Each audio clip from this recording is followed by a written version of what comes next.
쉽고 재미있는 시사경제 페페TV에서 존경하는 대한민국 국민 여러분께 말씀드립니다. 그동안 대한민국과 우호적인 관계를 유지해오다 코로나19가 발생하며 사이가 소원해진 국가가 있습니다. 바로 베트남입니다. 베트남 정부는 한국으로부터 진단키트와 마스크, 심지어 현찰까지 지원받아 갔습니다만 일본의 아베 신주 총리와 손을 잡으며 친일적인 행보를 보여 대한민국 국민들의 공분을 사기도 했는데요. 이러한 행보는 아직도 지속되고 있습니다. 일본의 많은 기업들은 베트남으로 이전을 하고 있고 일본 정부의 주도로 베트남인에 대한 여행 규제를 완화하며 단기 상업적 목적으로 일본에 오는 이들의 신규 비자를 접수받기로 했습니다.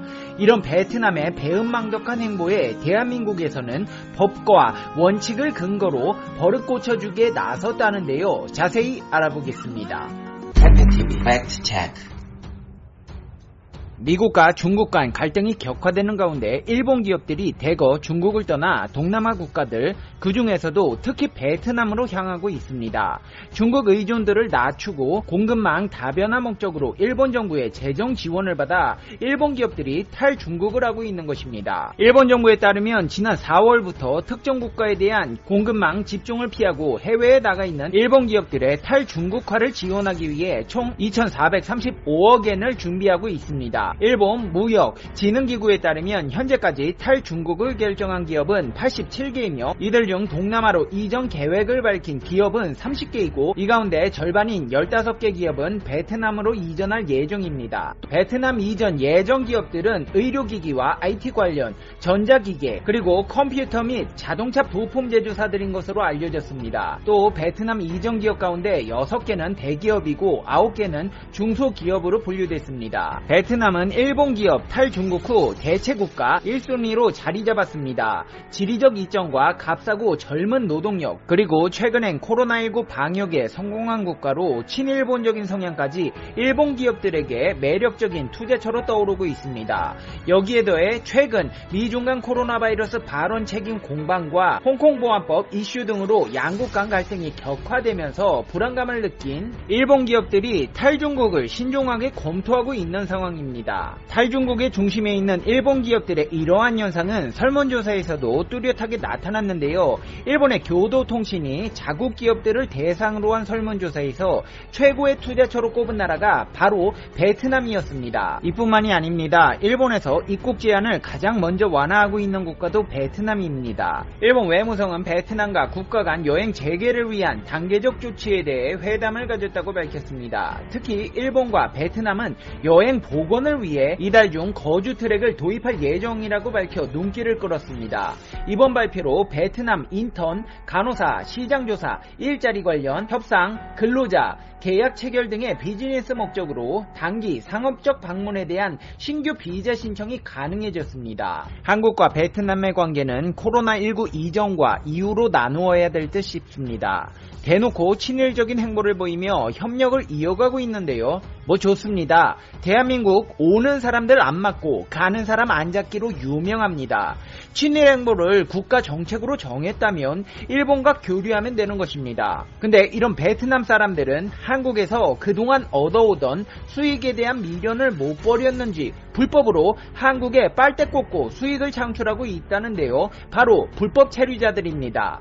베트남은 특히 다른 동남아 국가들보다 베트남 어학 연수생 불법 체류 비율이 무려 70%를 넘으면서 사회적 문제로 대두되고 있습니다. 과거부터 베트남이 한국 유학의 비율이 유난히 높았던 이유는 공부를 목적으로 한다기보다는 아르바이트나 불법 체류와 같이 돈을 목적으로 입국하고 있습니다. 이는 유학생뿐 아니라 베트남 여성의 비율도 갈수록 높아지고 있습니다. 그만큼 국제결혼이 증가하고 있기 때문입니다. 베트남 여성과의 결혼 비율은 인구수 대비 상당히 높은 편입니다. 이것이 문제가 되는 이유는 이렇게 입국한 경우 합법적인 경로를 통해 들어오는 경우도 있지만 이 중 많은 수의 신부들이 사기, 위장 결혼을 목적으로 돈만 받아가거나 불법 체류자가 되는 경우가 있기 때문입니다. 최근 몇 년간 한국에서 베트남 음식이 인기를 끌면서 순식간에 많은 요리사들이 입국했고 이 중 상당 상당수가 불법 체류자가 되는 경우가 있습니다. 그래서 결국 한국 정부는 불법 체류자가 많은 베트남 요리사를 대상으로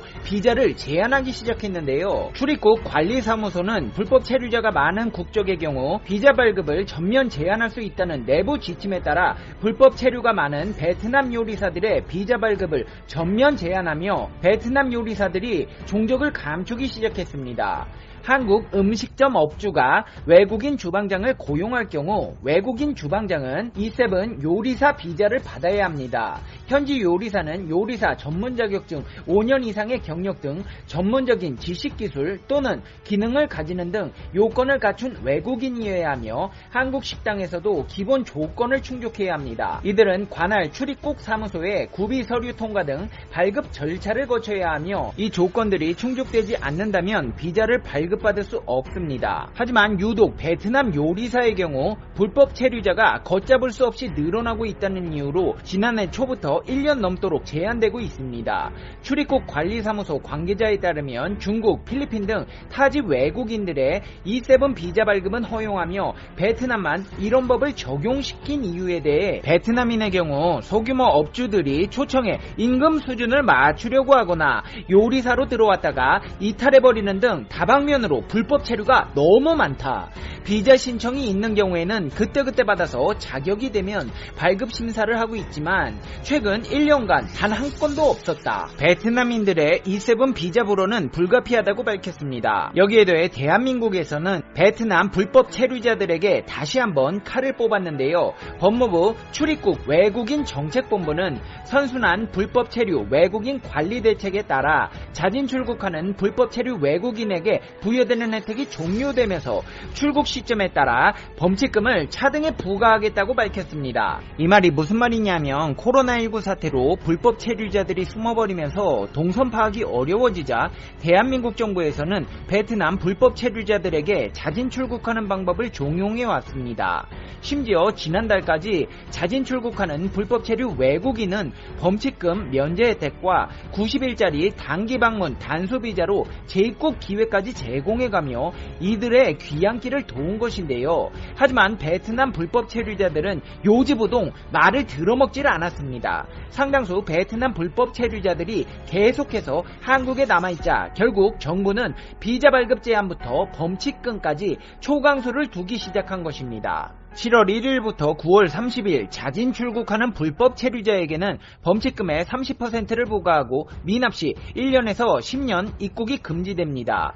현행법상 불법 체류자에게 물리는 범칙금은 최소 1개월 미만 100만원에서 최대 3년 이상 2천만원까지입니다. 물론 이런 정책만으로 모든 불법 체류자들을 단속하기에는 무리지만 관계자 말에 따르면 불법 체류자들은 대부분 숨어있기보다는 돈을 벌기 위해 한국에 있기 때문에 범칙금 제도와 관련하여 큰 두려움을 느껴 자진 출국하는 비율이 높아지고 있다고 밝혔습니다. 반면 베트남 현지에서의 다수의 한국인들은 운영 중이던 상가를 부동산 매물로 내놓고 한국으로 돌아오고 있습니다. 그도 그럴 것이 베트남에 있어도 할 게 없습니다. 코로나19로 한국인의 베트남 방문이 막히면서 호치민의 한국인 거리 내 다수의 상점이 문을 닫고 상가 매물로 쏟아져 나오면서 유령 도시를 방불케 할 정도의 적막감만 흐르고 있기 때문입니다. 특히 한국인 거리 내에 위치한 술집이나 스파 등은 고객이 70%에서 80%나 급감하면서 문을 닫은 가게가 대부분입니다. 베트남 정부는 앞으로도 외국인 관광객 입국을 허용하지 않을 방침으로 상황은 갈수록 안 좋아져 앞으로 더 많은 한국인 거리 상점들이 문을 닫을 것으로 예상됩니다.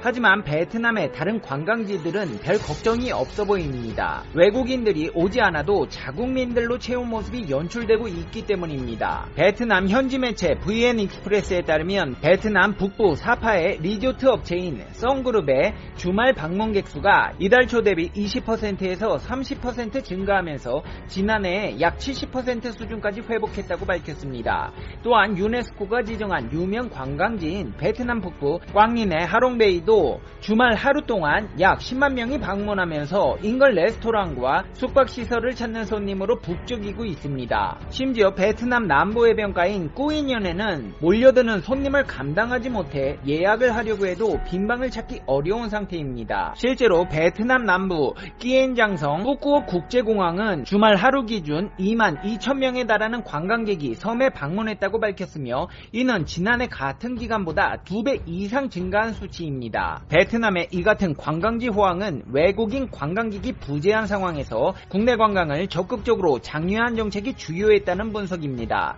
이를 반영하듯 베트남 관광청에 따르면 베트남 국내 항공 편수는 110만 회로 전년 동기 대비 27% 증가했으며 각 항공사들은 5,900대 이상의 항공기를 운항했습니다. 이는 지난해 같은 기간보다 21% 더 늘어난 수치로 좌석수는 평년 수준의 90%까지 올라간 것입니다. 이제 페페TV의 결론입니다.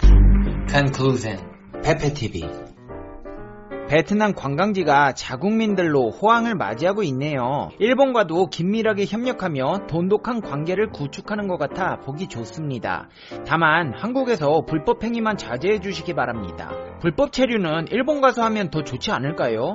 혀만 열기로 후끈 달아오르던 베트남에서 왜 불법까지 저지르면서 한국으로 오실까? 일본과 베트남의 우호적인 국제 교류를 응원합니다. 잘해보세요.